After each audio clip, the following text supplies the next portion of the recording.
Hi, everyone. I'm pleased to introduce my colleague, Mubbasir Kapadia.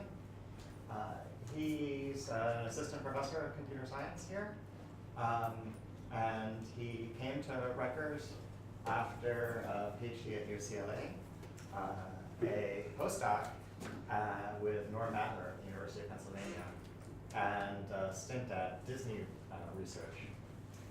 So I think his work is really the perfect example of how discoveries in cognitive science can play out in industry and technology and sort of shaping the future. In particular, results about cognitive architecture, cognitive processing, and the decisions that people make to act effectively in their environment translate directly into techniques for simulating and visualizing and interacting with virtual characters in computer systems. And Mubbasir is going to tell us all about that now. Great. Thanks a lot, Matthew. Hello, everyone. Thank you for coming. So, with that glorious introduction, Matthew essentially has made the first 20% of my slides completely redundant. So now I'm trying to think about how to kill time. No, I'm just kidding. So very quickly, right? As Matthew pointed out, I had the pleasure of doing my PhD under some really smart people at UCLA. So go Bruins. I followed that up with 2 years at the University of Pennsylvania, where I worked in the human modeling and simulation lab. Spent some time at Disney Research, continued to work with them on identifying how our research deliverables can translate into practice. And yes, in 2015, I started my faculty position at Rutgers, and I'm kind of leading the Intelligent Visual Interfaces lab. What do we do? Our lab's sort of research mantra and philosophy sort of lies at the intersection of computational intelligence, visual computing, and human-computer interaction, with sort of this far-reaching goal to develop intelligent visual interfaces to empower content creation. And today, I'll be talking about how that research philosophy translates into applications in 4 domains. So first and foremost, I will talk about our research in developing computational models of human behavior that sort of span the spectrum of understanding and modeling human mobility patterns to the far spectrum of taking a stab at modeling human personality in embodied virtual humans. With the ability to understand human movement patterns, the next question we ask is, how can we leverage that intelligence to empower designers and architects to better understand the relationship between the design of spaces and the inhabitants that populate it? Third, we look at how we might, again, give content creators the ability to orchestrate and direct these virtual human simulations to be able to tell meaningful, interactive digital stories. And finally, I'll spend just a few minutes talking about some of our more recent research in using games as a platform to study collective human behavior. Okay, so again, this talk is meant to be extremely informal, so feel free to interrupt. I'll keep this talk at a relatively high level, so I hope it is interesting to some, if not all of you, and please do feel free to reach out at the end with more pertinent and pressing questions. And I hope to use this as a platform to kickstart conversations and collaborations. Okay, so if there are no questions, I'll just dive straight into it. So first and foremost, our sort of this first goal is to develop computational models of human behavior. And sort of the next generation of interactive virtual world applications sort of demand functional, purposeful virtual humans that are able to exhibit complex, meaningful interactions, not only with each other, but also with their environments, and possibly with real human users. And this can now sort of be applied in a variety of application domains well beyond just visual effects and entertainment. So for example, we can use sort of these rich, meaningful virtual simulations to do military training simulations, for example. So this was a project that was done at University of Pennsylvania, where we essentially sort of created a virtual reality training simulation for human robot teams to be able to understand and evaluate their behavior profiles and how it may impact the population that they may potentially interact with. So there are sort of these three requirements that we have identified and taken a stab at addressing. So first and foremost, these virtual humans need to have the necessary and sufficient dexterity in their movement to be able to sort of create these complex animated virtual characters that you see. They should be able to understand and reason about the complexity in the environment in an effort to inhabit them in meaningful and functional ways. And finally, we aren't simply interested in creating homogeneous sort of robotic virtual humanoids, but we are truly interested in creating functional, purposeful, heterogeneous simulations of populations. So, to meet these challenges, first I'm going to very briefly talk about a biomechanically based model of human movement which we apply to study crowd behavior. In an effort to model complexity in an environment, I'm going to talk about how we might pre-compute and understand the semantics of space for contact-rich human motion. And finally, I'll just briefly touch upon how we might incorporate different modalities of perception, personality, and even behavior in these virtual humans. Okay? So, first and foremost, when studying human movement, especially in high density crowds, we sort of first take a bird's eye view at the state of the art. Okay, so this may not be familiar to many of you, and that's not relevant. So what you see here, right, is this two-dimensional plot where each curve represents the performance profile of sort of the state of the art in human crowd simulation techniques, right? So each of these represents a technique to simulate human crowds. On the y-axis, what we see is the coverage, which is the ability of that particular algorithm to solve the representative space of challenging situations that people encounter in crowded situations. Okay, so that's coverage, right? So a coverage of 1 means that this algorithm can solve every possible situation that a human would encounter in a high density crowded situation. Okay, so does this graph now start making sense? So what we'll see, right, is that we quickly see that all of these techniques plateau off at roughly the 60% mark, right? So that means that they can approximately solve 60% of the representative space of challenging situations that we encounter while interacting and moving in crowded situations. So that's really not good enough, right? And we would like to do better. So if we take that quantitative analysis and observe it from a qualitative standpoint, we sort of start seeing these visual artifacts that are hopefully apparent to you already. So first and foremost, we see that all of these techniques tend to model agents as these simple particles with, or in most cases, without a directionality vector.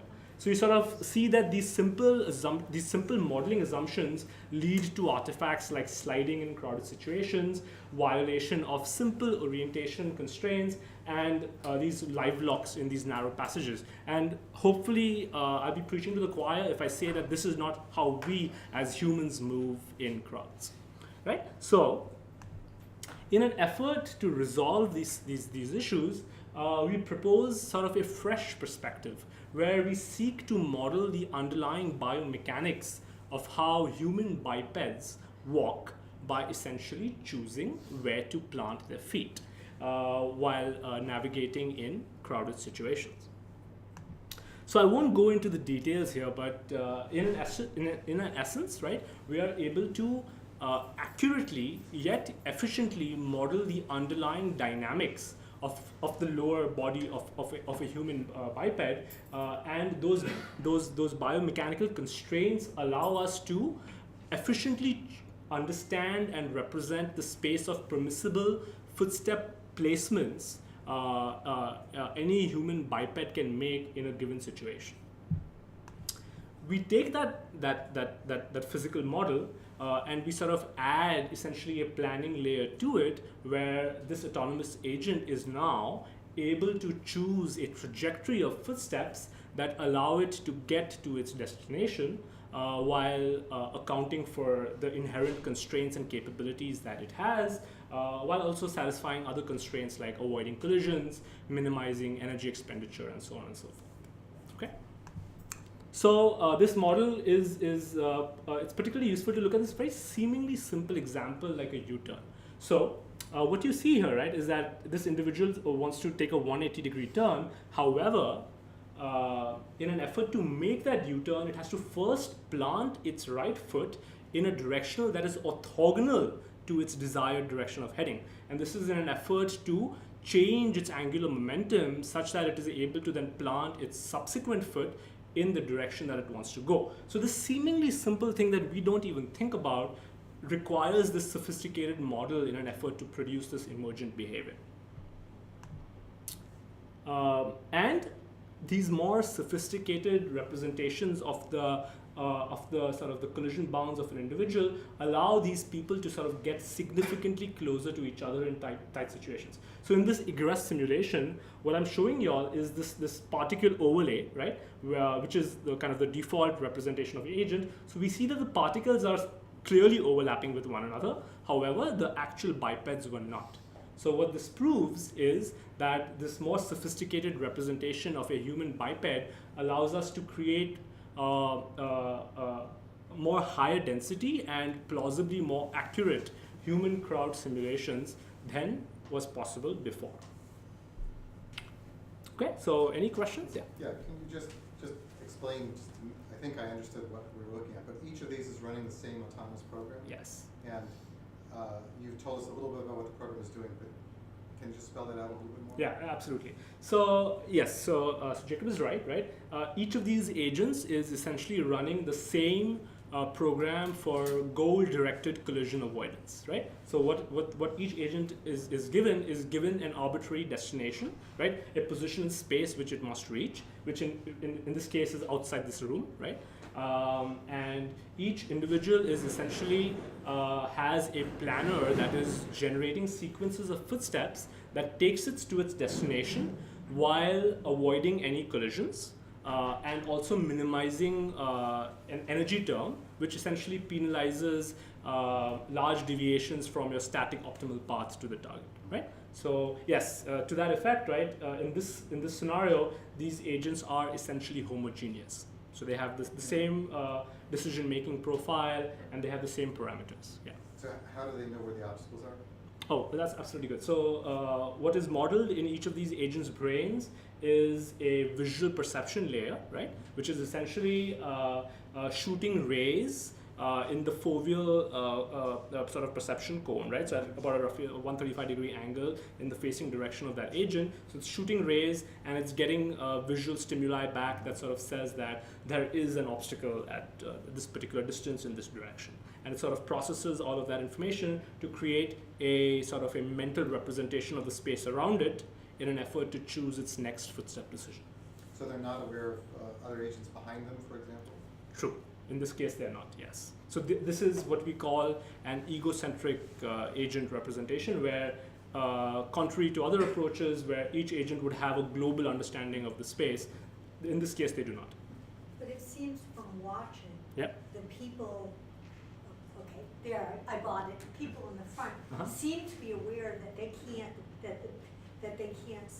the people in the back seem to be aware that the people in front of them can't see. So I watched it slowing down and waiting for somebody else to get in front. So it seems like there's some kind of a mental representation of what the person the other people. That's can. very good catch. I'm so glad you said that, right? Yes. That's Right there. yeah. So what we are solving is we call it a space-time planning problem. So every individual, when choosing its sequence of footsteps, accounts for the predicted footstep decisions that the people in front of it will make. So what that does is it gives you a naturally conservative decision-making policy where an agent behind will cede to the agents in front. So yes, but we can flip that around very easily and make this an aggressive agent, for example, where I don't have a simulation, right, where we could imagine that people behind sort of adopt a more aggressive policy where they're trying to overtake people in front. And that would definitely be a very interesting simulation. So Yes. how many time steps ahead is the planning? Yeah, so it was chosen, so we chose an arbitrary number which was 5 footsteps. So that kind of gives you a reasonable horizon that sort of corresponds to up to the distance at which you can see. But that was chosen arbitrarily, and it certainly lends to sort of more insightful studies into understanding what is the horizon at which you make these navigation decisions. Yeah. And the other part is that they seem to be traveling at constant speed except for stopping. That's another constraint in the... So each agent has a parameter which is its desired walking speed, which in this example was set to 1.7 meters per second, which is kind of the speed of a normal walking gait. But that is something that we can easily alter to create differing profiles. A video that I actually hid in this example shows that we can systematically alter the individual parameters of each individual to model disabilities in gait, for example, so we can create more heterogeneous simulations if you I want. just want to just be clear about it. So when to avoid a collision, what can they change? Can they alter speed, direction, or stop and go? Is that All of the above, yes. all of those? Yeah. Okay. Yeah. So essentially by implicitly Yeah. choosing where you plant your foot and when you plant your foot, you're impacting all of those physical properties. What algorithm did you use to train the agent policy? Is it based on RL or? So this is not a data-driven approach, so we don't use reinforcement learning or any deep neural architecture. So this is a classical AI approach where essentially each agent is controlled by a planning-based framework. Okay, but we are actively investigating data-driven representations where these policies can be automatically learned either using reinforcement learning or some other mechanism as well. Okay, thanks. All right, good. So I'll keep going. So just another illustration of how these more sophisticated representations lend itself to more natural human collision avoidance. So the next passage that you're going to see is so narrow that one of these individuals can barely squeeze through. So what we'll see is that the individual in orange, right, sort of takes a subtle footstep on the left, right, essentially making way, allowing the other individual to go through while proceeding to enter, right. So this subtle nuanced behavior sort of directly emerges, right, as a result of these modeling decisions that we make, where we sort of don't see that live lock, right, that fighting where each one tries to squeeze through the passage and eventually colliding with one another on the wall. And at the time when we were building this approach, efficiency was an important consideration, so we did take sort of certain analytical approximations to make sure that we were able to sort of scale these simulations to be able to create to be able to simulate hundreds and thousands of these individuals in interactive settings. How long do the simulations take to run? Oh, so this is happening, so that video is generated in real time. Yeah. And this was back in 2011, so you can easily imagine that you can already multiply this by a factor of 10, if not 100, yeah.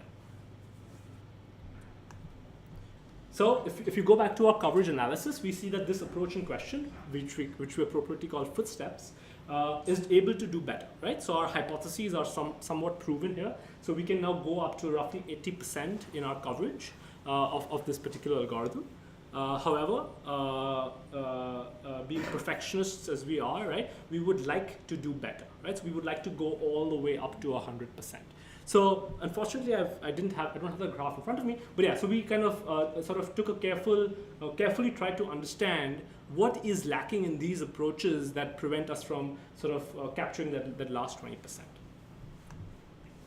And this is just kind of an approach that sort of seeks to bring us closer and closer to be able to capture the repertoire of human movement. In this case, we sort of especially look at moving beyond simply locomotion behaviors or walking, right?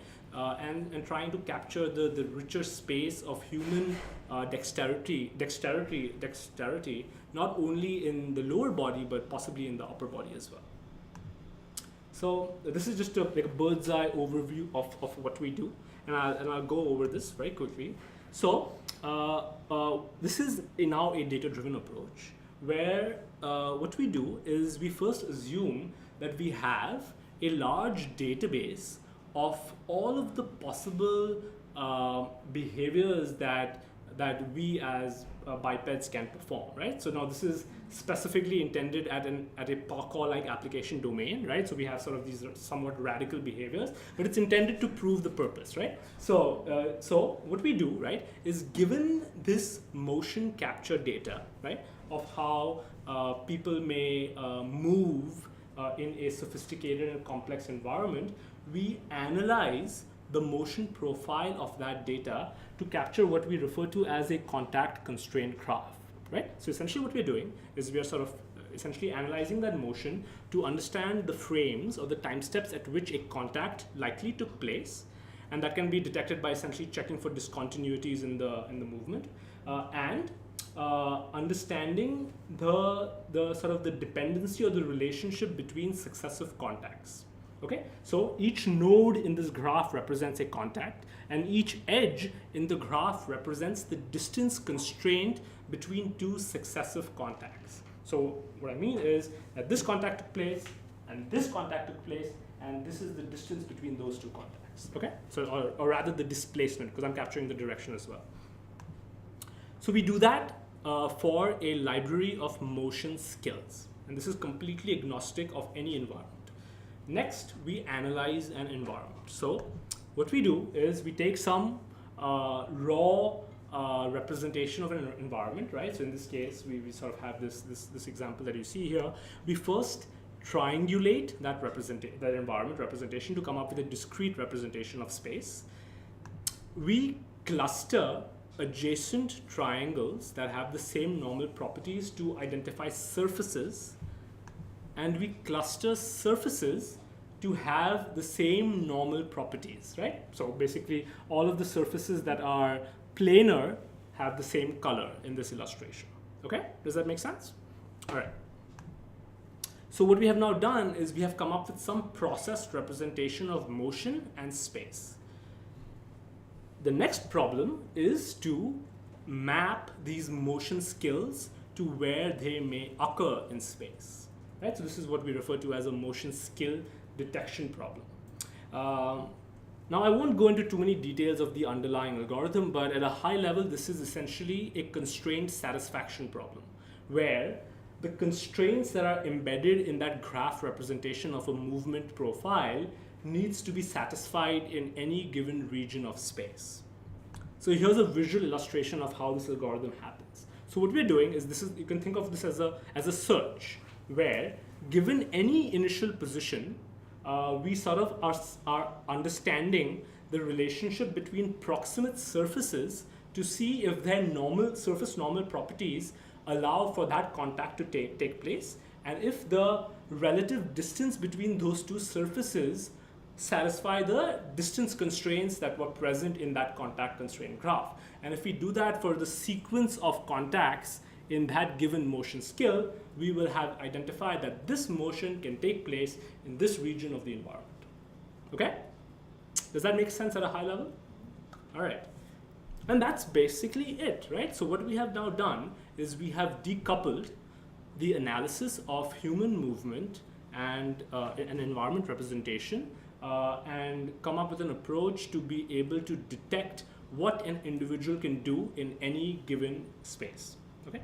And we essentially take that approach, we equip it with what I showed you before, right? So basically essentially a planning-based system, and what we are now able to get is sort of these autonomous virtual humans that are able to we essentially have a parkour simulation, right?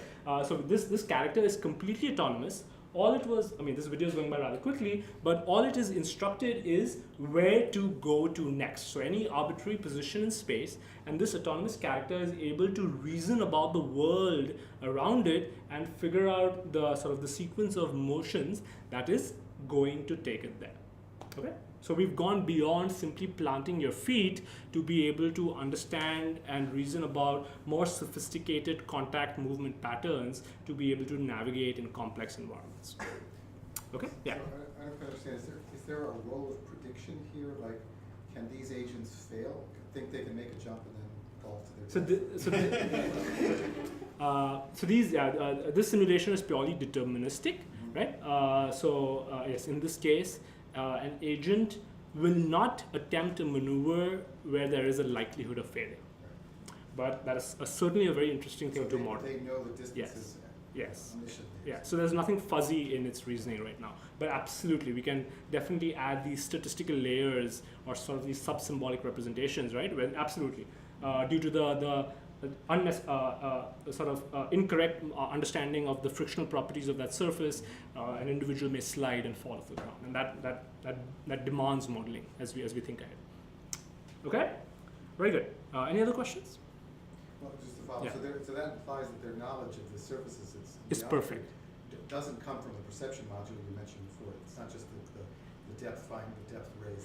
It still is, but we assume that visual perception layer is perfect, right? So it doesn't just convey depth, it has to convey, for example, Yeah, friction. all of in this case, it's not a physical model, right? So it's a kinematic model. So we don't actually model friction in this example. But yeah, what I'm trying to say is that we assume that perception layer is giving you perfect information. Okay. All right, so I'll keep going. So very quickly, and yeah, I noticed some of my slide is getting cropped off now. But I'll just very quickly sort of talk about some of our other work where we've gone beyond human mobility and tried to model in a very, very limited capacity aspects of perception, personality, and behavior. So first and foremost, right, to motivate, and I need sound now. So what you're seeing in black and white, right, is sort of this generic homogeneous simulation of people walking about in space using algorithms not too dissimilar from what I just showed you, right? So this what constitutes a homogeneous simulation. What we would like to do is we would like to inject life, and by life I'm talking about sound, in these virtual simulations where these individuals can no longer just see, but they can also hear sounds in an environment and respond to it appropriately. So in this video, what you're seeing, right, is a particular sound being triggered at that arrow, right? So hopefully you can see where that arrow is. And the labels or the captions on top of each individual corresponds to what they think they heard, okay? So so they're actually perceiving sort of the semantics of the sound that was triggered in the environment, where depending on where they are and depending on occlusion and the presence of other obstacles, there is this natural degradation in the perception ability of each individual, where they may either correctly hear what they hear in green, they may approximately perceive what they think they heard, or in some cases they may even incorrectly perceive what they think they heard. Okay, and this is just kind of meant to be an example in trying to sort of model sort of the multimodality in perception of these autonomous agents in an effort to get closer and closer to more realistic and plausible simulations of human behavior. Okay. Switching gears, and again, just throwing darts at you all, right? But I would love to solicit questions about this offline. So something that we've also thought about is how may we inject individuality, as some of the questions kind of posited, right, into the movement patterns of each of these individuals. So the question we asked is, how can we synthesize movement with personality? And from a computational standpoint, this can be thought about as deriving a mapping between sort of these low-level motion parameters, right? Like, acceleration, velocity profiles of each joint, and higher-level personality parameters, like, for example, these 5-factor ocean personality models that are popular in the literature. So in our approach, what we found worked well is to use an intermediate representation or an intermediate embedding, if you will, which is heavily grounded in the study of human movement, and it's known as Laban movement analysis. So I don't know, maybe this is or this is not familiar to you all. So Eleme is essentially a language of human movement that actually stemmed from the dance community. So it was basically just like you write notes of music on a piece of paper, you can use Eleme to describe human movement choreography. And we developed a computational model of Eleme and use that as an intermediate mapping between sort of these low-level physical movement parameters and ocean parameters. And I mean, there was a lot that was done to make this happen. So we conducted large-scale sort of crowdsourcing experiments where we sort of solicited the feedback of certified Eleme experts as well as untrained users to be able to learn and validate this mapping. So there's essentially a sophisticated neural network that is able to capture this relationship, and at the end of it, what you get is what you see here. Okay, so this is unaltered original motion, and what you're now seeing is the alteration to that movement. So this is purely again done in a completely unsupervised fashion, right? All we simply told it is how would that same character move if it were, and well, it's happening quite quickly, if it were an extrovert with this particular personality profile, right? And you can hopefully appreciate sort of the subtleties in the alteration of the movement and how that might correlate with that specific personality. Okay?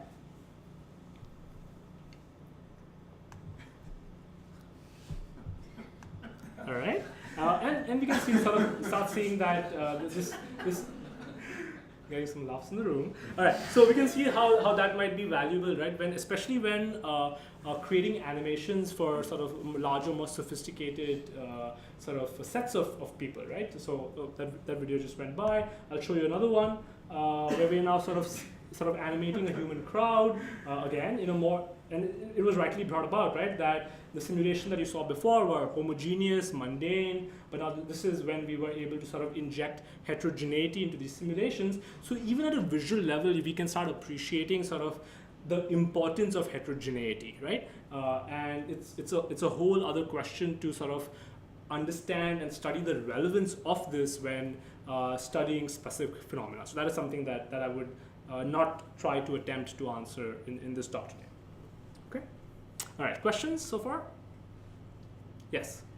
I mean, this is one way of introducing variability. Another way is to just randomly perturb these motion parameters, right? Is there any reason to think this is better? Oh, well, absolutely, very good question. So the approach here, which cannot be motivated sufficiently in 2 minutes, right, is that we want to be able to do this in a controlled fashion. So we want to, as I said at the beginning of this talk, empower content creators to be able to create meaningful content. So random is not good enough for us, right? What we want to do is we want to give power to the hands of an animator or whoever, right, to be able to create meaningful simulations that conform to the constraints of the author, right? So that's the reason why it behooves us to take this more systematic approach, and that's the reason why something like Eleme is incredibly useful, because it is something that is intuitive and easy to understand when you're thinking about authoring something, right? And it so happens that our computational models are able to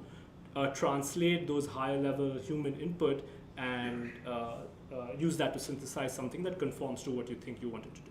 Right? Yeah. So maybe this is what you mean, but can you do this in the inverse direction? Can you take a real human crowd scene and extract like Eleme representations of each of the individuals? And yeah, that in many ways is, I mean, I say this with a grain of salt, but it's an easier problem because that's an activity detection problem. The challenges therein are depending on the stimuli that you're processing. So for example, if it's video, right, you need a sophisticated computer vision techniques to be able to extract sort of the raw movement profile of each individual, which can then be processed to infer these higher level let's say elements. you had, good data, you could skip the vision part and you just had like motion tracking In theory, of 1,000 people. yeah, in theory that would certainly be possible, yeah. Yeah, I know that's not exactly your problem, but I'm reacting to Dave's question about whether you could, randomize the Eleme properties. But so, like, what are the properties of real human crowds in terms of heterogeneity? Mhm. Are they random, Oh, yeah. or is everybody living on a manifold in Eleme space? Or? Oh, I interpret that question a very different way. What I would love to do with such a tool is to be able to, as you said, understand the manifold of personality distributions in different crowd demographics, right? And how that differs based on context, right? Based on time of day, based on the situation you're in, based on which part of the world you're in. And I think that would be a very interesting study. Right. Yeah. Yes. So are the pedestrians with personality solipsistics, are they aware of the personality spaces of the people or the other? Not in this case. This was just an example to be able to prove that we can inject personality into each individual. But in this case, each individual is still walking in a goal-directed fashion, seemingly oblivious to what others around her are doing. Yeah. Yes. Is there a way to kind of inject familiarity with the environment to each agent? So, for instance, someone who knows the environment may be able to predict further steps ahead as opposed to one that is seeing it for the first time. That is something that we are actively pursuing. With Professor Feldman. Yes. So what we're trying to do is developing computational models of human wayfinding, where these agents are able to come up with mental representations of an environment which they may have previously seen, to be able to model memory and decay in our understanding and perception of space, and incorporate that into all of these models that I've been talking about. Yeah. So very good question. All right, let's keep going. So we talked about sound, we talked about personality, and again, the thesis here is empowering content creators, right? So in an effort to make these tools even more accessible, what we have been doing is we have been systematically packaging all of these solutions into open source platforms that can be provided to, made available to anyone, and providing authoring layers on top that expose these inner computational tools to end users. So what you're seeing here now is, and again, some of it is cropped out, so I apologize. So what you're seeing is a graphical language to be able to author multi-actor behaviors. Okay, and this representation is known as behavior trees. I'm not going to go into details here, but the point I'm trying to make is that we are now able to, using a graphical representation, author seemingly complex interactions between individuals. So in this case, we are authoring a simple conversation between these two actors, right, where they're instructed to go at a meeting point, look at each other, and engage in some gesticulations to synthesize a conversation. Okay, and we've studied this in great detail, and we've shown that these representations scale quite well with complexity of interaction and number of individuals. So we take these building blocks, right, and now we can start beginning to tell stories in these virtual human simulations, right? So what you're seeing here was something that was authored by an undergraduate student who was not intimately familiar with our platform at the time, right? And what I'm trying to argue here, right, is that within a relatively short amount of time, something as complex as this in terms of animation could be created rather quickly and could be prototyped. And you can very easily iterate on this to be able to pre-visualize your creative intent. Okay, questions? All right. So yes. There's a lot going on. Yes, and that's only 1/4 of my talk. All right. Well, let me just ask a broad question. There's a lot of psychological, empirical questions that arise with an animation like that. Like if you could make complex animated scenes like that without a tremendous amount of work, you could ask all kinds of psychophysical questions about how people perceive them. I mean, like, do people understand what happened in that story? Where do they look? What do they think is happening, etc. And it's just great setup for a number of experiments. I couldn't agree with you more, but right? You haven't pursued that side. Not even close to. Yeah, we're not even close to that. Yeah, we've simply scratched the surface, if you will, right? Where we are able to make these tools accessible or begin to do so. And yes, absolutely, I would love to hear your thoughts and thoughts of others in the room of how these tools may be used to conduct the experiments of that nature. That would be great. Okay, so I quickly see that I may be running out of time, so I'm going to start running through this. So I'm going to switch gears for a second. Okay, so I'm now going to talk about how we may empower experts to account for human occupancy when designing spaces. So using many of the models that I talked about before, how can we now use this for when thinking about architectural design? So the requirements that we set forth here, right, is that we first and foremost need some spatial measure of human occupancy. Next, given these computational measures, we need to enhance existing computer-aided design workflows to be able to make them crowd-aware. And finally, again, as is the thesis of my talk, we don't want to replace experts, we want to empower them. Okay? So our solutions in this case, and they're not meant to be definitive here, they're just examples. So we look at space syntax as one way to statically analyze space and understand, essentially quantify human occupancy patterns and the design of space. This can be replaced by other things. I will very briefly show you a crowd-aware design tool that is able to optimize environments while using these factors, and with a special emphasis on making the professional or the expert firmly in the design loop as opposed to replacing them. Okay? So this is all part of some of our recent work, which we refer to as DOME. So DOME, in this video, as you will see, right? So this is essentially an industry standard design tool, which is known as Autodesk Revit, and our tool is now integrated within that tool. So in this very quick video, what you're seeing is a designer is specifying parameter intervals of how his or her design may be altered by the tool. The tool is then running simulations in the background to understand these human occupancy analytics and optimizing the design for some criteria that the architect or professional may have set forth, and providing the suggestions back to the designer so the designer can observe, explore that design space, pick something that it may like, and repeat the process. Okay, so that's in a nutshell what we are doing here. So a very quick overview, right? So given an initial design, we first analyze that design using a variety of spatial analysis measures. So in this example, we essentially sort of basically form a graph topology of that space, which is then used as the basis to compute different measures. So in this case, we can characterize the visibility, the organization, and perhaps the accessibility of space. Those measures are then sort of basically fed into our workflow, right? So where a user, what they initially do is they sort of set up the problem.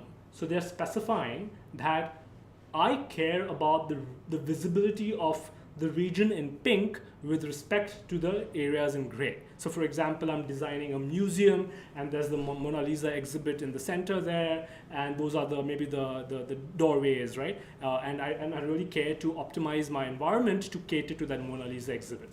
The same thing could be turned around its head, right? Where in a security setting, there are two surveillance cameras in those portions of space, and that is that is like a really important exhibit that I want to make sure is constantly under surveillance. So that's the kind of problem setup that we have here. So given that problem formulation, we essentially sort of treat it as a multi-objective optimization problem. So this is my customary slide with math, which I do it because I'm up for tenure soon, but regardless, right? So at a very high level, what we're doing is we're basically formulating the spatial objectives that I talked about previously, and we sort of essentially do a weighted linear combination of those objectives in this case, and in addition, we sort of formulate a diversity objective term. So why is this important? At the beginning, what I mentioned is that we don't want to replace the experts, we want to empower them. So the way we see this is that we use our automation techniques to be able to explore the diverse space of designs that change the architect's original design to factor for these measures that the architect has provided, while giving suggestions that are diverse in nature.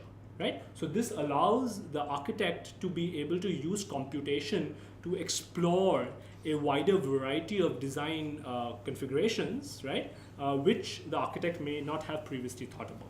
So that's the reason for that diversity objective term. This all translates into this multi-objective optimization problem, where the result of the equation on the right is a set of diverse alterations to the original design that optimize the spatial measures while ensuring that each of those individual designs are diverse from the set, subject to the constraints such as structural integrity constraints and other constraints that have been imposed on that particular environment designed by the architect.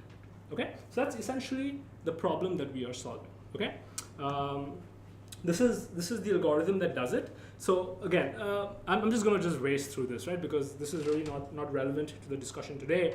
So what we're doing is we're essentially formulating that multi-objective problem, where as part the core ingredient of this process is taking any one of those terms and altering or changing the parameterization of the space to optimize that particular term. The result of that is then fed as a constraint to the next optimization process, and this process then repeats itself till eventually we converge at a parameterization of space that equally contributes to each of those objective terms that were set forth. And as a separate independent process, we are ensuring that diversity and that optimization is preserved. Okay?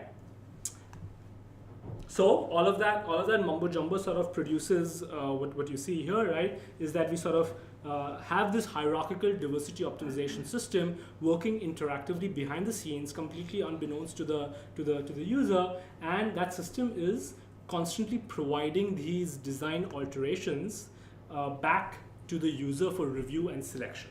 Okay, so in this example, for that simple example that we saw, these were the design alterations that were provided by the computer. The user is then sort of free to sort of observe each of those designs, see how they impact those quantitative metrics, either choose one or disregard all of them, and continue to iterate on his or her design.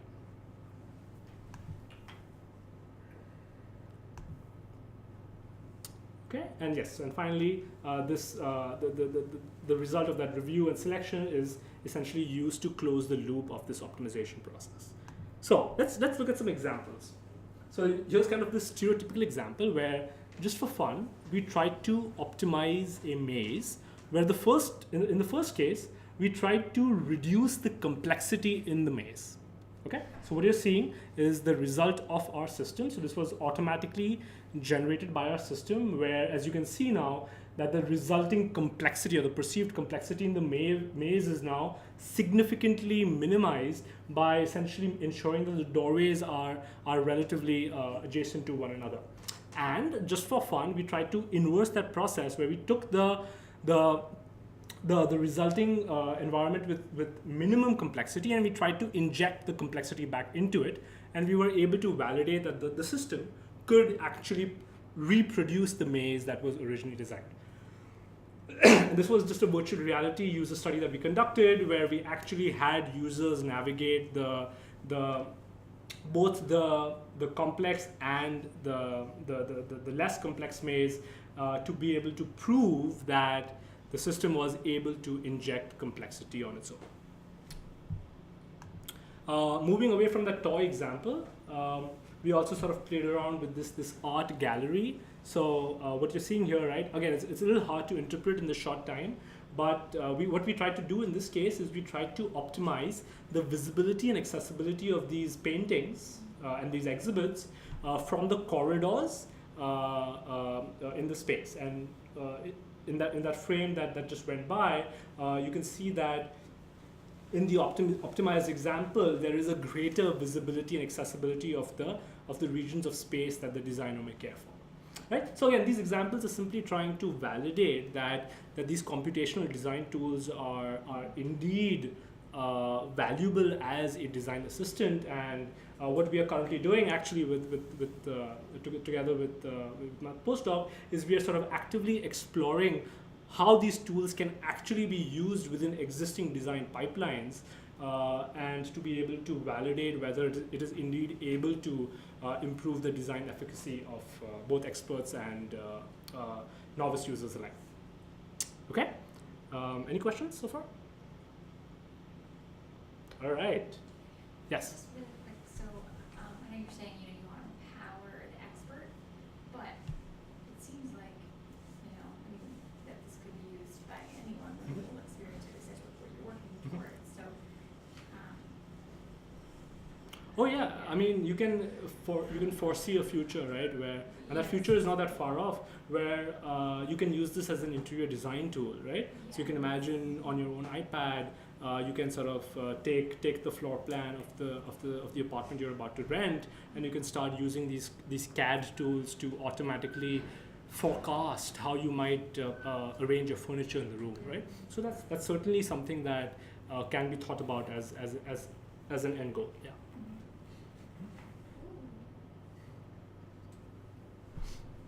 No? No? Uh-oh.